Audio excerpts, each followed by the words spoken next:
Hey, it is Matt Munson here. Welcome back for another episode of DIY Batmobile Build. In today's episode, I've got two tasks that I'm splitting my time between. One is rigging up the air ride system, and there's a lot of different subtasks to do on that front, so I'm kind of bouncing around between those. And the other is still doing work on cleaning up the rust on the brackets for the airbags, and that is slow going, a little bit painstaking, possibly entirely unnecessary, but I'm making progress. So let's get to it. Let me show you what I accomplished today.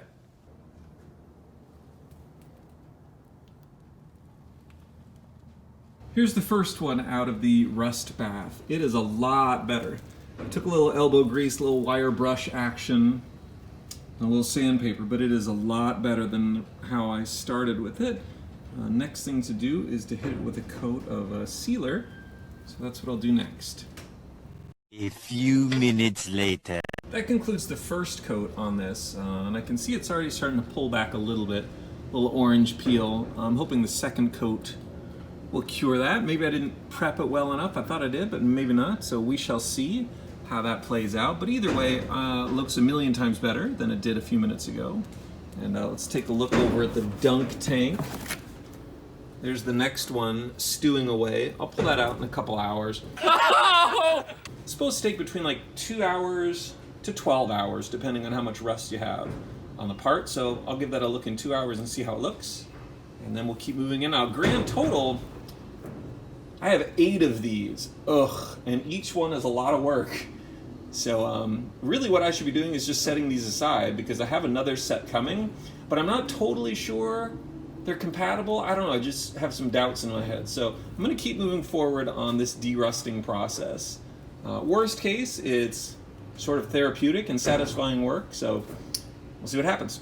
If you have a second and you want to support the channel, please take a moment to subscribe and hit the like button, and if you have any comments, please leave them below. Thanks. The very first operation I'm going to do on the air ride kit itself is one that I'm absolutely sure is correct. I'm going to take the tank and I'm going to install in it this guy on the bottom. There's only one place it needs to go, and I know it's right, so I can't screw it up. I'll take it. 15 minutes later. Turns out not as easy as I thought. I got the threads wrapped in Teflon tape, and a neat trick I learned on YouTube was you wrap it in such a way so that as you are screwing it in, it doesn't come undone. So basically, when you're holding it this way, you wrap it away from you.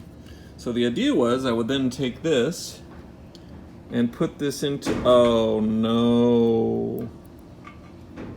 So that's the wrong size. So I guess I need a fitting to reduce this from, this is probably 1/2 inch. I guess I probably need to go down to, what is that, 3/4?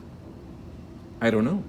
So anyway, I am thwarted as of right now. I'm gonna look around to see if I have a fitting that'll accommodate that. In the meantime, one little mod I did is I took a file and softened up these edges. I believe this bracket was just made by a piece of cut metal, which they then bent. And as a result, these edges in here had like a, hey, see that Band-Aid right there? I got that from this. There's a little razor sharp lip on here previously, and I went to grab it like that, and I just sliced my finger open. So, not that it'll ever matter, this will end up being secured to the inside of the car, but just to avoid future injury, I thought I'd sand that down with a file.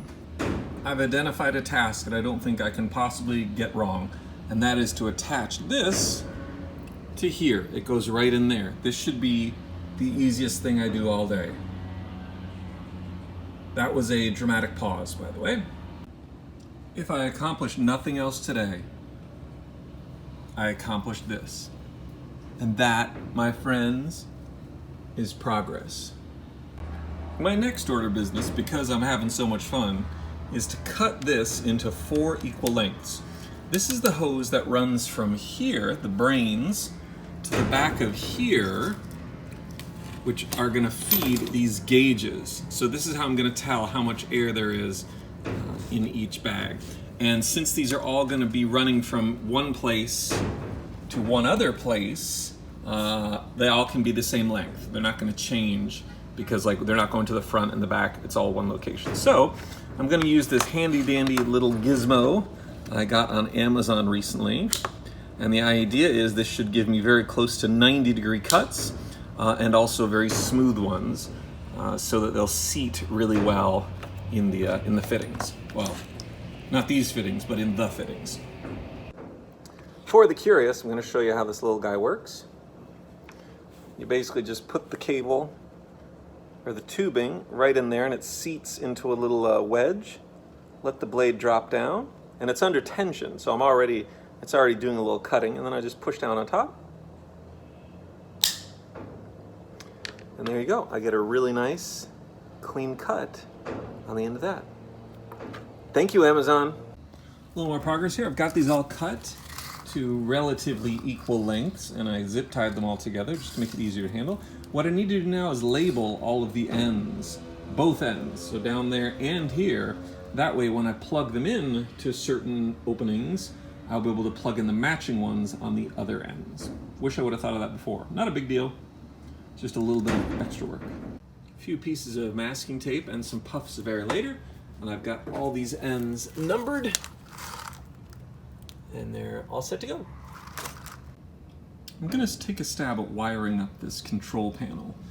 Now I've split out this wire here into its component cables, and you can see that I've got it going off in two different directions, and they each match color coding on these couplers. So we've got green and brown, orange and yellow. Those two middle ones, the red ones, are power. So there's green and brown, orange and yellow. And over here we've got white and gray, black and blue, white, gray, black and blue. And these parts are where those air hoses go that I just cut to 4 equal lengths. So what I'm going to do now is strip all these down a little bit, plug them into those components, those couplers, and crimp them down. And I'll probably also do some heat shrink to clean all this up, make sure it stays nice and tidy. Just so you know, one of the things I did before I started doing this is I noted on my little diagram all the different colors of all the different wires and connectors, because during the process of doing it, I ended up removing those connectors from their mountings. And the last thing I wanted to do was to forget where they go. So I've got 1/2 all wired up. I still need to run 12 volt DC to these center guys, but making lots of progress, and these are pretty firmly attached. I'm feeling good about that. You can see I've got that shrink wrap on there. I haven't shrunk it yet. I wanted to get everything in place before I tighten that up, but these are looking good so far. And I did end up experimenting a little on this crimping technique, because I don't actually have a crimper. I ended up using this guy, which has a fairly flat surface in between the teeth, and it also has a nice long handle, so I can get a lot of tension on that, basically just to crunch these down around the wire. So the only thing holding that wire in that thing is tension. There's no soldering in there at all. It's just crimped, which seems to be the way to go with these guys. So next thing you need to do is just get these into there, and then I'll be done with this for now. Well, this is mostly done. I did end up screwing one up, this black connector here, which you can see the remnants of right here. I ended up just crimping it too tight, and it snapped through it. And that's why you should use an actual crimping tool and not a pair of dulled wire cutters? I don't know. Anyway, pretty happy with that. I have no idea if any of it works. I should probably test the current, but hey, it looks good, so that's progress. Cool. This is the inside of the main brain of the air ride system, and some interesting things to note here. So each one of these controls one of the airbags. So this line here goes to the airbag, and this line here goes to the back of the control panel. So this is going to drive the gauges that we see there. So the gauges, I have no problem plumbing those up. The bigger ones, I'm a little dubious because I don't know which one is front, which ones are back, and I want to make sure the long cables or the long hoses are going to the rear, or excuse me, to the front. So according to the wiring diagram I have, I should be able to determine that So according to this, so it's upside down. So these two are the front, these two are the rear. Okay, so the long one's going there. I guess ultimately, if I get this whole thing plumbed incorrectly, I can manage all of that just by switching these connectors around. It'll be a pain in the butt, but I can do it. So I guess worst case, I'm not in that much danger. So this is where the connector goes that connects to that cable, that goes into the back of here, and all these feed these wires that of course go to each of these. One thing that has me slightly worried is these wires are definitely a different gauge than these wires. Well, that may not be true. I think it's true because these are just, well, they're thicker, but who knows, that could just be insulation. So I have my suspicions that maybe these aren't, maybe this isn't the correct wire coupler combination. I bought it from the same company, so I guess worst case, the colors just don't match up properly and I'll need to, again, mess around with these back there. So I guess we shall see. Not really a lot I can do about that until I power it up. So I think the next order of business is to hook in all of the hoses that go to that control panel, since I've got them all cut to length, and I don't believe there's any other hose I will need. But for these guys, not only is there hose to the front, hose to the rear bags, but I'm also going to need to hose to go from the compressor to the tank, and from the tank to here, maybe? I think? I don't know. Lots of complications, but I'm going to start with these because I know I can do that and not screw it up too much. This is the connector hardware for the hose. First you put this on the hose, then you put this on the hose, then you put this in the hose, and then you screw the whole thing onto there. Like so. And also, I'm not sure if it's necessary. Should I put tape around that? Should I put Teflon tape around that? I guess it couldn't hurt. I think the way this works is it crimps around it and it makes it so no air escapes, but I suppose it can't hurt to wrap that in Teflon, so I'll do that. It looks like I'm going to be thwarted tonight because I'm missing one of these, unless it's hidden amongst the other things, which it may very well be. This will mean one of the hoses won't be able to get connected tonight, but that's okay. I can always order more. It just sort of sets me back a little bit, so that's a bummer. I think I'm pretty much at a stopping point with the air ride system. I've installed a few things on the tank. So what you're looking at is the output valve that will take air from the tank over to the controls, that master unit. And I also plugged up 2 accessory holes there. I think I might actually have to unplug one of those because I think that might be where the water trap goes. I don't know yet. I'll have to figure that out. That's still in process. I also pulled one of the brackets out of the rust bath and put another one in. It did some good work, but it was only for about 2 hours, so it didn't get it as clean as the other one. But that bottom surface used to be pretty much entirely black and a lot of rusted, so it's a lot cleaner now. Now what I've done is I've applied a coat of this Loctite rust dissolver to the top of it, and it says just to let it sit for 5 to 10 minutes and then rinse it off. So I'm going to give that a try. I've used this in the past, and what I really like about the rust bath is you just kind of leave it in there and forget about it, and then when you come back you just clean it up. Good results so far, but with every use it dilutes it a little bit, so it'll get less and less potent the more I use it, and I don't really want to buy another one because that sounds like a bunch of trouble.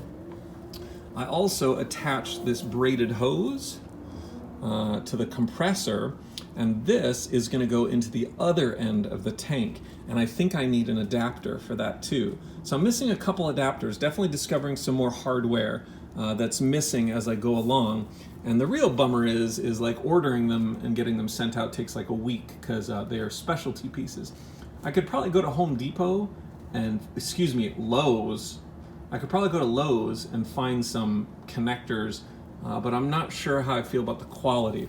I'd rather go with stuff that is specifically prepared for these air ride kits. So, but who knows, maybe that's a bad assumption. But anyway, that's about where I am for now.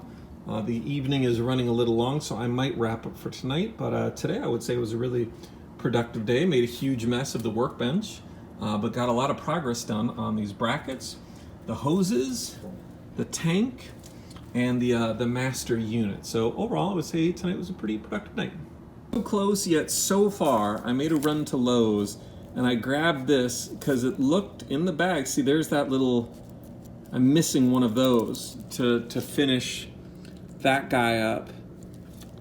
And in the bag, I saw that and I was like, there it is. But it turns out it's like mounted into that. It's been like, that lip has been crimped open, so it's stuck in there. So that is not going to do what I want to do. And right when I got there, they were closing, and I sort of just found the section where all these connectors were.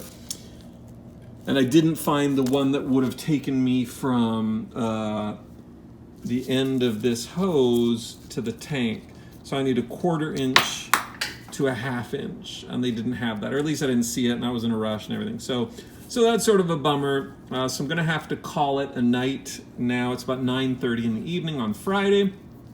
I did accomplish a lot tonight, but I was kind of hoping I just wanted closure on this thing, but it was not in the cards for me. And I think what I'm gonna do is order more connectors, and in the interim, I will continue to look at Lowe's. Maybe if I had a little more time to poke around, I could find something that will take care of that. But I do want to keep it in motion, so there's that. The other thing I accomplished right before leaving is this is another piece to the mounting bracket for the air ride system. I got it as clean as it needed to be. Not perfect, but this stuff is actually, you can paint directly over rust. So if I really wanted to, I could have just not cleaned them up at all and just painted over and encapsulated that rust. But this is where my ever thwarting non-diagnosed OCD kicks in, and I just want it to look good. And I tell you guys, for those of you who are familiar with my work and my channel, this is like my #1 most crippling shortcoming. Even though intellectually I try to balance finished versus perfect, but man, when I start getting into the weeds, that drive for perfection just kicks in. And I'm like, nope, I gotta get all the rust out. And this is what stops me from getting projects done in a reasonable amount of time, among other things. But that said, you know, it feels good to be productive. I'm not gonna lie, like just being in the workshop, cranking through this stuff, making progress, even if it's not terribly useful, just contributing to the overall effort of moving that needle forward, of nudging it forward, is a very satisfying and fulfilling feeling. So if nothing else, even though the work I'm doing may not contribute to the build in a large scale, it is personally very fulfilling. So that's great. Anyhow, I'm gonna call it a night for now, but I'll be back tomorrow, planning on putting in a full day tomorrow. I don't know what I'm gonna do without those fittings, but I think I can get some more work done on the airbag, and I think I'll pick up a battery tomorrow so that I can start plugging this in and seeing how it's gonna work. So anyway, that wraps it up for this video. I hope you liked it. I don't know if you learned anything. And actually, a question for you. I know almost 0 viewers make it all the way to the end. I've seen my statistics. But one of the questions I have for anyone who's watching this video is, how can I improve them? A lot of the videos I watch for car restoration or repairs, it's very sort of walk you through the process. Whereas when I'm making videos, I'm more like, here's what I just accomplished. Like, I don't actually show cutting the hoses, I show the hoses once they're cut. And the reason for that really is, I find that I'm very easily distracted by making videos. Like, it takes me away from the work of Batmobile building, and I get more focused on filming. Now, I'm sure a lot of that is workflow related. You know, if I had my tripod set up, if I had a couple cameras set up and charged, if I had my lighting rig set up at all times, that would go smoother. But I'm curious, does that matter? Like, would you much rather have seen step by step how I set up this air ride system? Or is just sort of showing you the completed parts as they come together enough? I would love to hear what you all think and how I can make these videos better. Anyhow, as always, thank you so much for watching. You can find me on Instagram at The Project Workbench. And as always, we will see you for the next one.